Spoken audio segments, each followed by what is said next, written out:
Welcome to the final part of our discussion on aldehydes and ketones.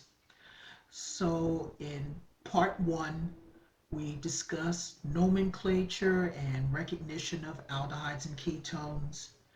In part two, we looked at how to synthesize an aldehyde or a ketone. And here we're going to discuss some of the more key reactions associated with aldehydes and ketones.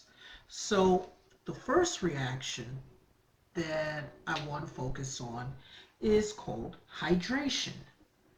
So if you begin with an aldehyde or a ketone in the presence of water, you have the potential to synthesize what's called a geminal diol. Now, geminal in that both hydroxyls are coming off the same carbon, as opposed to fissional, in which a particular group is coming from adjacent carbons. Hydration can be either acid or base catalyzed, and we're going to discuss both. So, with acid catalyzed hydration, obviously we got to have an acid or a source of protons. Now, if you notice, the carbonyl carbon, or rather the carbonyl oxygen, is going to bond with our proton. Why? It's the nature of the carbonyl itself. Because you have a carbon that is doubly bonded to an oxygen, you can expect a slight dipole to form in which the oxygen will be partially negative while the carbon will be partially positive. Now, once the carbonyl oxygen has been protonated,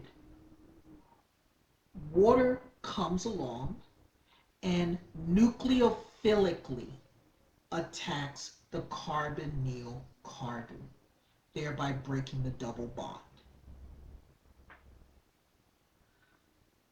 A second mole of water comes along to deprotonate this oxygen, and the end result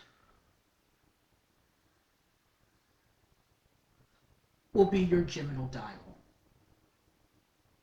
So let's look at base catalyzed hydration. Now, keeping in mind what we just said, that the carbonyl carbon has a slight positive charge, if I have a hydroxide, i.e. a base, attack this carbonyl carbon, I will break the double bond and I will form what looks a lot like an alkoxide. The alkoxide will be attracted to the proton from water, and again, the end result will be formation of a second hydroxyl, and now I have my geminal diol.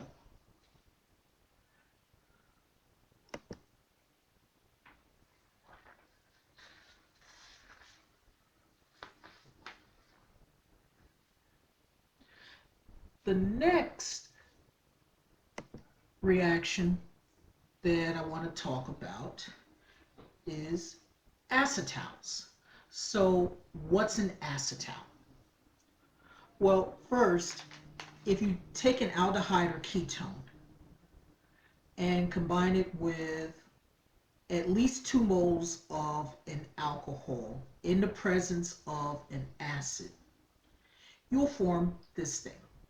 This is an acetal, also known as a geminal diether. So you notice that you have two alkoxy groups coming off the same carbon. The reaction begins a lot like the hydration reaction in that your acid is going to protonate the carbonyl oxygen. Now, instead of water coming along as a nucleophile, an alcohol is going to nucleophilically attack the carbonyl carbon and thereby break the double bond.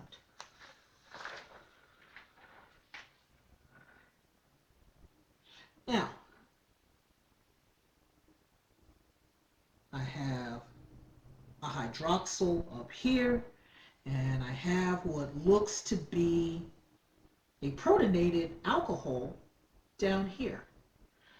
Well, bet you didn't know that alcohols under the right condition can also serve as a base. That's what's happening.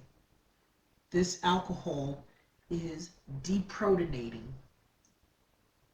this alcohol attached to my carbon.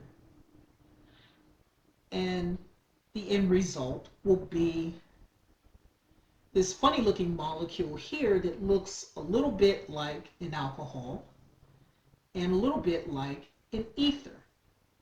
This is referred to as a hemiacetal. Now, in order to go from hemiacetal to full acetal, I kind of have to start the process all over. Meaning, I'm going to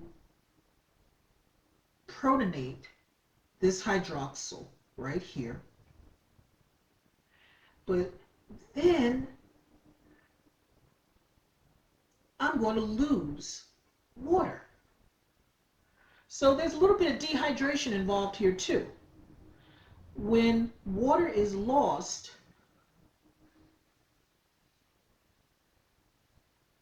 I'm going to form a carbocation. Our alcohol switching hats again, so now it's acting as a nucleophile. The alcohol is going to attach to this carbocation, and look, I have what looks to be another protonated alcohol. Alcohol is shifting gears again.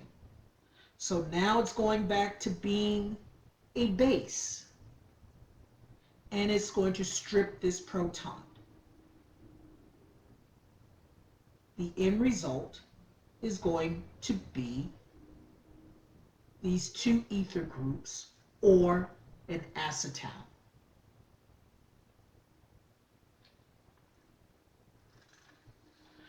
Okay, last reaction that I want to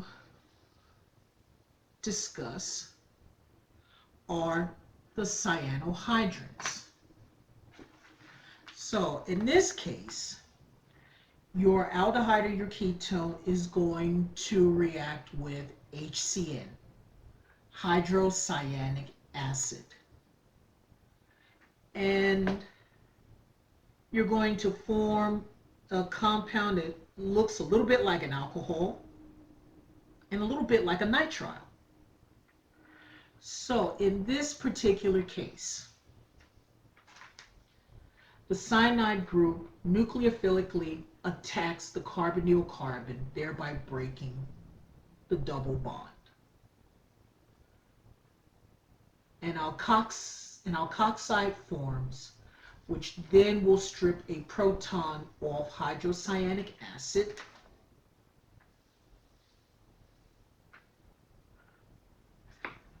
And the end result will be a cyanohydrin. Now, if hydrocyanic acid is not available, the same reaction will occur in the presence of in acid, just any source of protons and sodium cyanide will work the same way. So this pretty much concludes our discussion on aldehydes and ketones. Thank you for your attention, and we'll talk soon.